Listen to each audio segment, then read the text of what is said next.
하루 종일 이틀 동안 여러분들에게 대한민국의 그동안 언론에서 보여지지 않던 왜곡된 것을 바로잡고 진실을 알려드리기 위해서 원고 정리하는데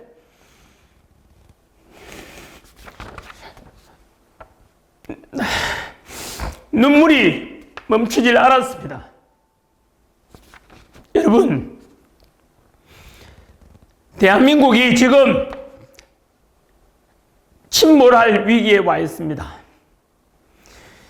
여러분, 제가 자료를 찾다가 놀란 것은 우리 대한민국 국민들이 모두 다 속고 있다는 것을 저는 오늘 알았습니다. 지금 헌법재판소의 재판관의 심판을 지금 기다리고 있지 않습니까? 대통령 갇혀 있습니다. 여러분들은 대한민국 최고의 법률기관 헌법재판소의 재판관들을 믿고 있습니까? 저도 그렇게 믿고 살아왔습니다. 지금까지.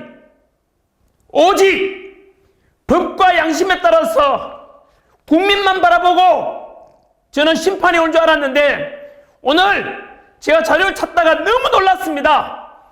그래서 이대로 보고 있다가는 대한민국은 반드시 침몰합니다. 윤석열 대통령 절대 못 나옵니다, 여러분. 이미 헌법재판소의 재판관들은 짜여진 대로 재판하고 있습니다. 심판하는 기간도 마찬가지일 겁니다.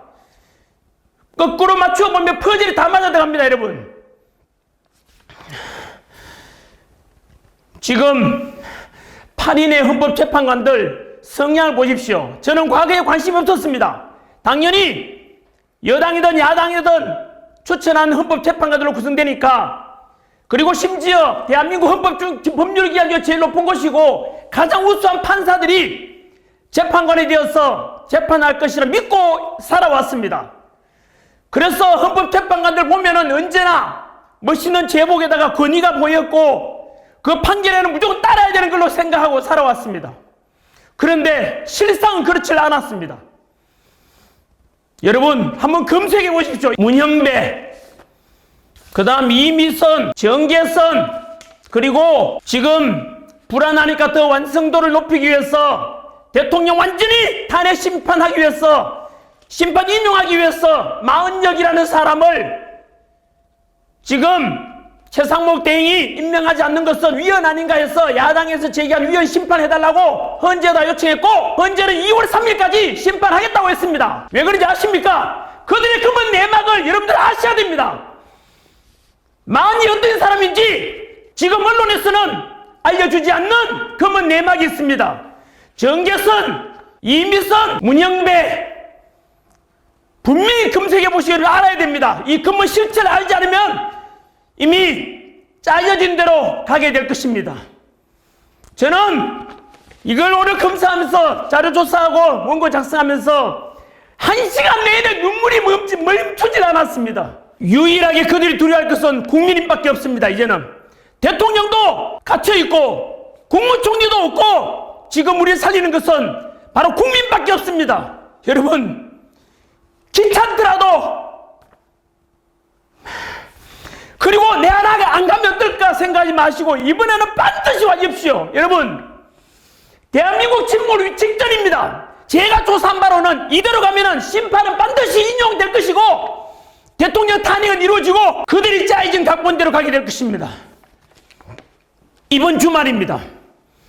2월 1일 토요일 부산역 광장입니다. 오후 2시. 내 하나쯤이야. 설마 내 하나 더 했으면 뭐 할 건데 내가 간다 안 간다 국가가 바뀌어질까? 여러분, 그렇지 않습니다. 침묵하는 자의 양심은 악의 편이라 했습니다. 그 생각하면은 나라는 침몰될 겁니다. 반면에 2030 세대들은 도산한창에서 했는 것처럼 청년이 죽으면 민족이 죽는다 그랬고, 이 영상 보시는 국민들 중에서 부산역 광장에 오지 않는다면 이 대한민국 침몰할 것입니다. 부디 함께 대한민국을 살려갑시다. 여러분, 정치를 외면한 가장 큰 대가는 가장 저질스러운 인간들에게 지배당하는 것이라고 플라톤이 이야기했습니다. 한 번 더 읽어드릴까요? 정치를 외면한 가장 큰 대가는 가장 저질스러운 인간들에게 지배당하는 것. 설마 대한민국이 무너질까? 설마 이 대한민국이, 여러분, 제가 올릴 헌법재판소의 재판관들의 검은 내막들, 그들이 어떤 사람인지를 제가 낱낱이 알려드리겠습니다. 그래서 한 번 더 이름 불러드릴 테니까 국민들은 아셔야 됩니다. 문영배, 이미선, 정계선, 그리고 2월 3일까지 절차도 무시하고 헌법재판소에서는 40역을 헌법재판관 재량으로 임명하려고 있습니다. 여러분, 대한민국은 한 번 더 말씀드리지만 침몰 직전에 와 있습니다. 만약에 이번 주말이 저는 역사를 바꾸는 현장이 될 거라고 생각합니다. 대한민국이 사느냐 아니면 침몰하느냐, 이번 주 토요일 2월 1일 부산역 광장에서 저는 심판이 될 것이라고 생각합니다. 그래서 100만 명이 모인다면 그들은 절대로 그들의 의도대로 판에 짜인 대로 가지 못할 것입니다. 여러분, 지금 비상계엄과 탄핵시국에서 봤지 않습니까? 성관이, 그리고 전한길이가 성관들을 비판하니까 민주당도 저를 고발했지 않습니까? 이 영상 보시는 중에서 민주화운동 해오셨던 분들 한 번 더 물어보겠습니다. 우리가 추진했던 독재에 맞섰던 민주화운동이 지금의 모습입니까? 카톡 금지라고 신문 한번 보여드릴까요? 이 신문 잘 한번 보십시오. 보입니까? 이게 뭡니까 이거? 신문인데 밑에 비어있는 거 보입니까 이거? 이게 지금 대한민국 2025년 대한민국 일어나는 현실입니다. 여러분 보입니까? 보이십니까? 전면이 백지 광고입니다. 어찌 이럴 수 있습니까? 민주당에서는 광고업주를 불러가지고 협박을 한 겁니다. 이 신문사에서는 차라리 그럴 바에 백지 광고를 내자 이렇게 해서 지금 나온 게 지금 대한민국 현실입니다. 언제 기억나시냐? 아니면 우리 역사상 배우지 않습니까? 1974년 동아일보에 유신 독재에 가해지자 백지 광고를 냈던 이후로 저는 이걸 처음 봤습니다. 이게 지금 다시 독재가 부활되고 있다는 뜻입니다. 국민 여러분, 민주화운동에 오신 분들, 우리가 추진했던 민주화운동 이겁니까 여러분? 그리고 전한길이 저는 노무현을 존경한다 그랬고 노사모 출신이다 그랬지 않습니까? 노무현 대통령이 부르시는 게 뭔데요? 언제나 동서통합, 국민통합, 언제나 우선순위가 있습니다. 그런 정신은 대한민국 통합을 위해서 지금 갈등이 크게 달하고 있는 현재에서 우리가 개성해야 될 것입니다. 그렇다면 전한길은 그러면 진보냐? 저는 이승만도 공은 공이고 과는 과라고 평가했습니다. 박정희 대통령도 유신 독재를 했지만은 대한민국 이만큼 먹게 살게 하는 산업화 성장의 기틀을 만드는 분입니다.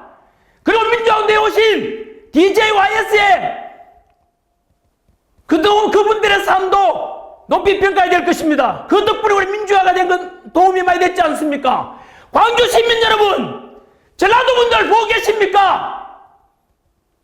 전한길도 광주 망월동에 여러분 같습니다. 광주 시민 여러분께 덕분에 민주화운동 덕분에 대한민국 이렇게 민주화가 앞당겨졌다고 그분들이 저를 잊지 않겠다고 저는 다짐하고 약속했습니다. 그런데 지금 왜 침묵하십니까? 지금 이거 안 보입니까 여러분? 이게 지금 대한민국의 현실입니까? 이게 지금 비상계엄 이후에 저는 분명히 비상계엄은 반대한다고 그랬지 않습니까? 하지만 그 뒤에 남은 일들을 보십시오. 그 이상한 수사가 이루어졌지 않습니까? 내란 수사권도 공수처가 수사하고 관할 중앙지법에다가 체포영장 신고하지 않고 서부지법 했지 않습니까? 이상한 영장이 또 발부됐지 않습니까? 그 공수처 마찬가지로 같은 계열 아닙니까? 그리고 체포영장 신청한 사람도 그쪽 계열이었고 서부지법에 체포영장 발부한 두 사람도 마찬가지로 그 판사 역시 그쪽 계열이었지 않습니까? 그리고 보란듯이 무려 경찰 3,000여 명이 동원돼서 관제에 들어갔지 않습니까? 그때 어떤 사람이 이야기했지 않습니까? 총 맞더라도 대통령 끌어내라고!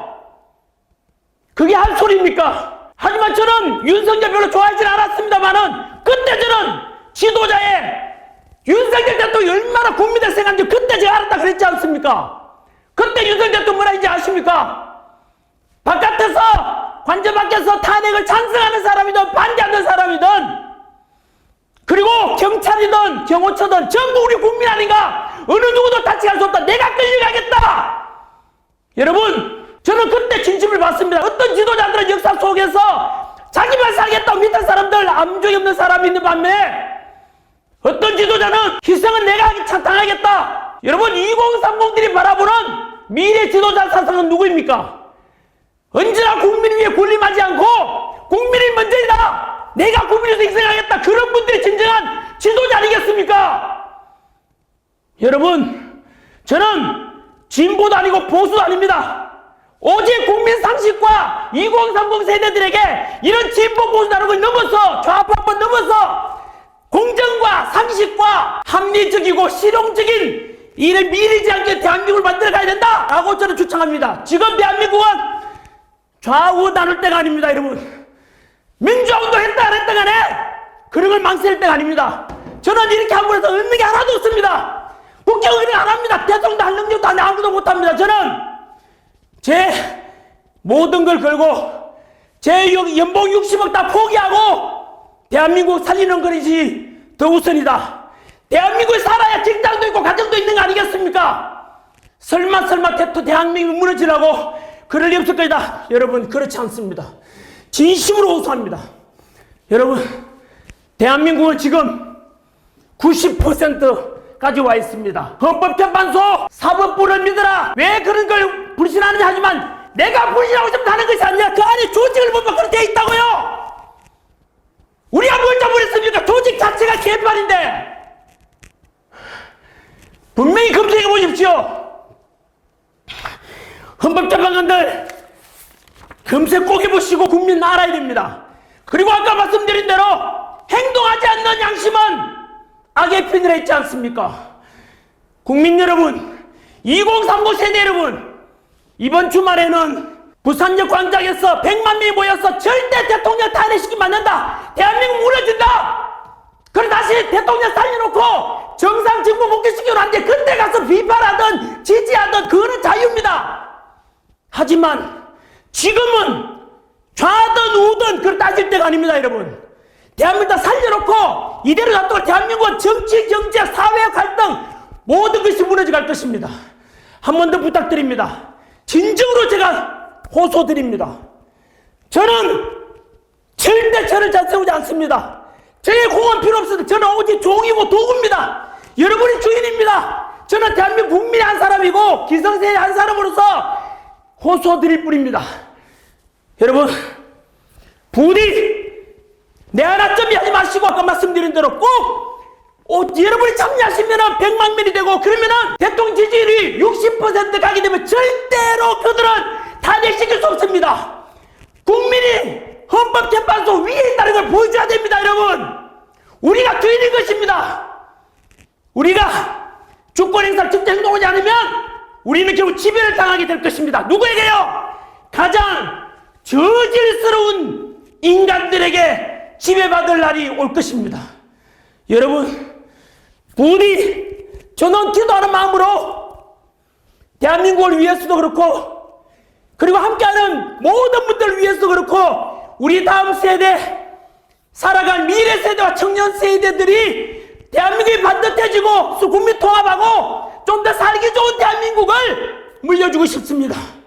혹시나 자식 가진 분들, 부모님들, 우리 아이들이 살아갈 세상에서라도, 세상 위에서라도 와주시고, 깨어있는 2030 청년 여러분, 여러분들이 대한민국의 희망입니다. 모두 모이십시오.